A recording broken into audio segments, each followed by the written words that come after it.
Alright fellas, I got another video for you today.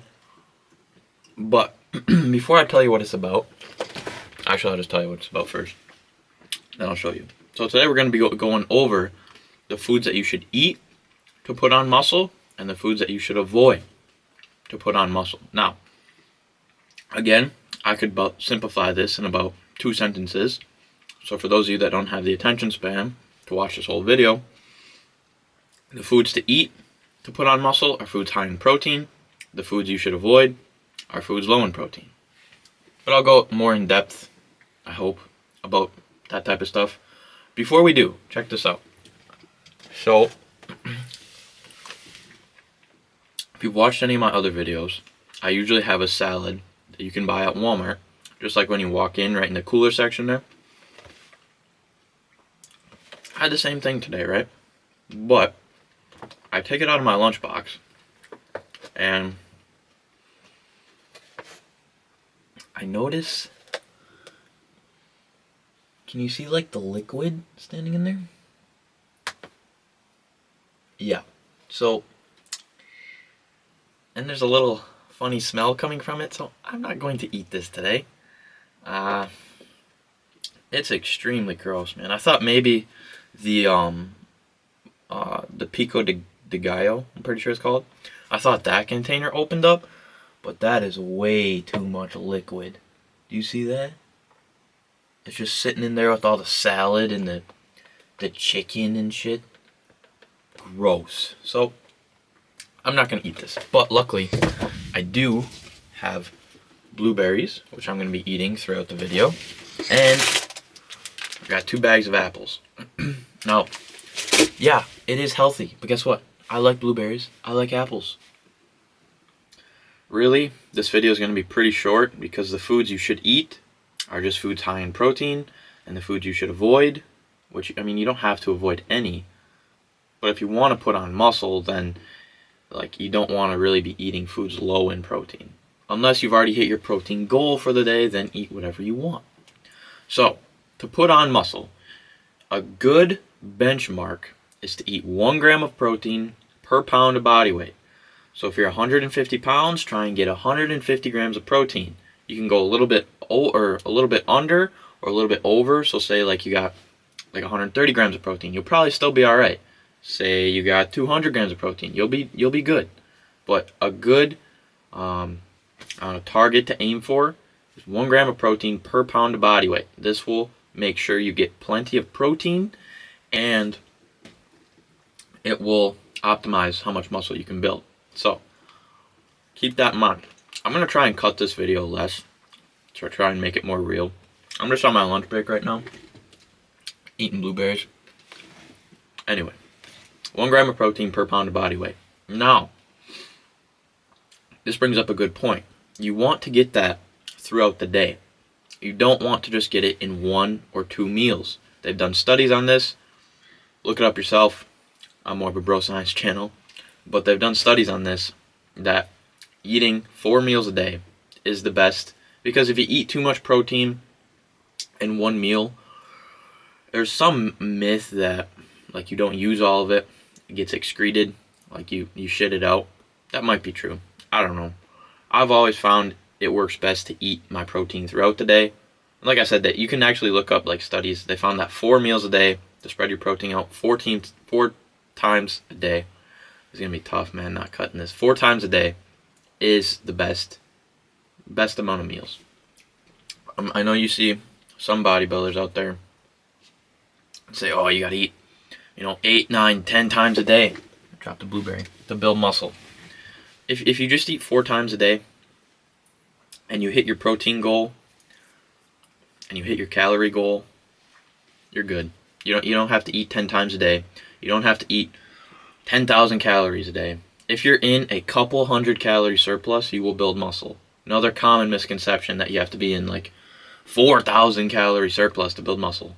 No. In like a 100, 200, 300 calorie surplus to put on muscle. The only thing those people are doing, being in a larger deficit like 1,000, 2,000 calories, are putting on fat with the muscle. So yes, if you want to gain weight quicker, weight, not muscle, weight, then, bump the calorie surplus up. But if you just want to put on strictly muscle and you want to gain as little fat as possible, a 1 to 200 calorie surplus is all you need, man. You don't need a 3,000 calorie surplus. You're just going to be putting on extra fat, which is going to have to make if you do like bulks and cuts, it's going to make the cut more drastic, and it's going to make it suck more.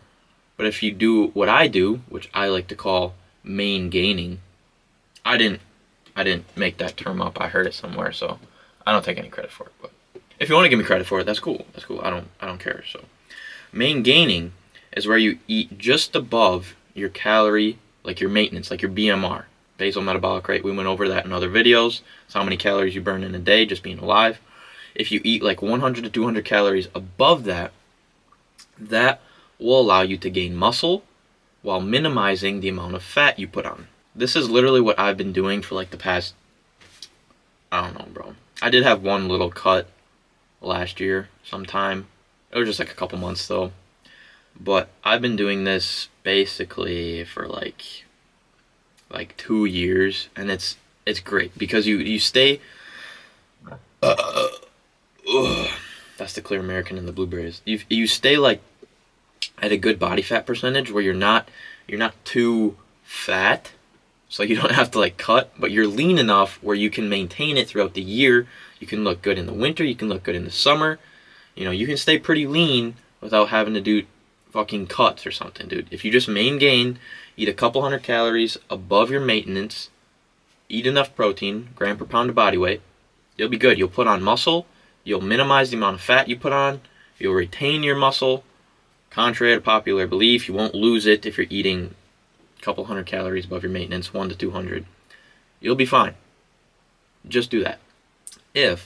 There is some studies that show you'll put on a little bit more muscle if your calorie surplus is higher, but it's not anything crazy. Like, you're not putting on an extra 15 pounds of muscle if you bump your calorie surplus up. Almost all of it is fat. You put on a little bit more muscle, but then you also have to factor in, if you're doing that huge calorie surplus, when it gets to the time where you want to cut, you're going to end up losing some muscle. So everything really evens out. So either you can stay pretty lean, look good the whole year round, eat a couple hundred calories above your maintenance, not like go crazy on eating, and never have to cut, or you can eat like 1,000 calories above your maintenance, look like shit 6 months out of the year, and then absolutely kill yourself for 4 months to cut down for a few months of summer, and then repeat the process. That sounds stupid to me.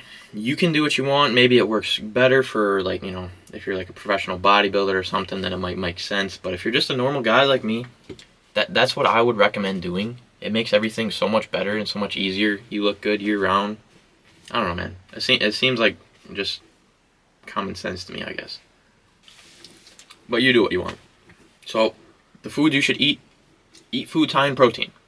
Now, the foods you should avoid, this is kind of like, you don't really have to avoid any foods. I would only say to make sure you get your protein intake goal for the day. And then you can really eat whatever you want, right? But if you don't get your protein goal for the day and you eat anything else, the foods that you should avoid are low in protein or that have no protein. I know what I'm trying to say here, man, but it's coming out confusing.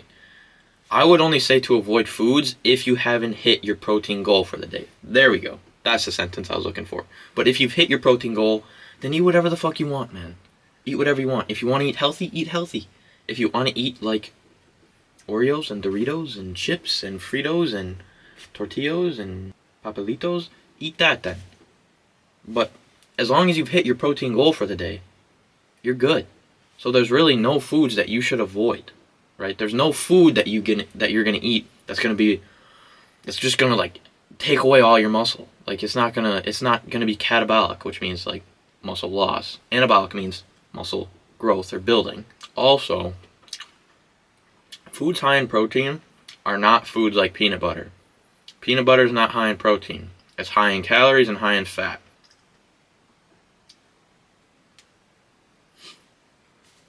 It's a big booger. I talked about in a previous video how Jif and Skippy, the peanut butter brands, I don't know if I can say that or not. I should be able to say it right. They put like on the front of their container 7 grams of protein, because they want you to see that, hey, it has protein. But I did the math, like one of my first videos, I'm pretty sure, and the protein that's in peanut butter, only 13% of the calories in peanut butter come from protein. That is a food extremely low in protein. The rest of the calories come from, basically all of it comes from fat, and you have a little bit of carbs, but nothing to, really care too much about. But peanut butter is not a food high in protein. You want to look for foods where, like, if you take something like, well, I don't know, bro. Like, take something like protein powder, I guess. Almost 100% of the calories you get come from protein. Or something like chicken or turkey. Almost 100% of the calories you get come from protein. You have to look for foods that are high in protein, like, based on the serving size or the calories you get from the protein. Like, we'll just make a hypothetical food up. Say you have, oh, my dad got here with the skid. He's probably going to come up and talk to me later. Say you have something like, take a finger, for example. If you're going to eat a finger, and it was 100 calories, and it had, you could do 5 grams of protein, and then the rest was fat and carbs, you would only, if this finger was 100 calories and you had 5 grams of protein, that would mean only 5 or 20% of the calories would come from protein, if that makes sense. Because you do 4, because there's 4 calories per 1 gram of protein. You do 4 times 5, because 5 grams of protein, you get 20 calories there. Just look for foods where a lot of the calories come from protein. Look for, like 30, 40, 50% of the calories come from protein at the least. Because if you get those other foods, you're just going to be eating a lot of calories that don't have any protein in them, that aren't going to do you any good. Now, you do need fat and carbs. It's not what I'm saying, but look for foods that where a lot of the calories come from protein. And you can do the math by however many grams of protein. There's 4 calories per 1 gram of protein. So if a food has 10 grams of protein for 1 serving, that would be 40 calories. You do 10 times 4, 40 calories, and then you see what that percentage equals out to. You see what that percentage equals out to based on how many calories are in the actual serving size. This isn't going to make any sense to you guys, is it? I know what I'm trying to say. I struggle with this a lot. But, like, I understand what I'm trying to say, and it makes so much sense in my mind. But to put it into words, it's just, like, a lot harder. I hope you guys know what I'm saying. Just make sure the food that you're eating has a lot of protein in it. Okay? That's it. For how many calories you're getting. That's really all I got to say this video, man. My camera's probably going to overheat soon. I've been filming for 19 minutes, and it's kind of like right in the sun. So this fucker's probably going to overheat and shut down on me. So I better get my outro in, baby.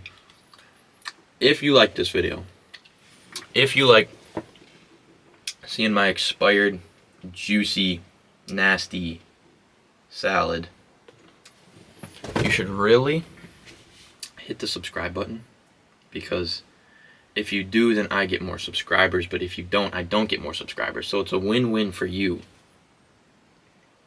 if you know what I mean. And you should hit the like button, because you could apply the same rule as we did to the subscribe button to the like button. If you hit the like button, but you don't hit the share button, if you take the share button minus the amount of subscribers the like button has, that will get you the number of comments that this video should have and the percentage points of where you are on your credit score. So I really, really recommend you to do all 3. If you can't, I don't care. No big deal. I'm just making these for you guys. Because I'm just a nice guy, and I love you guys. But anyway, peace out, bro. I love you.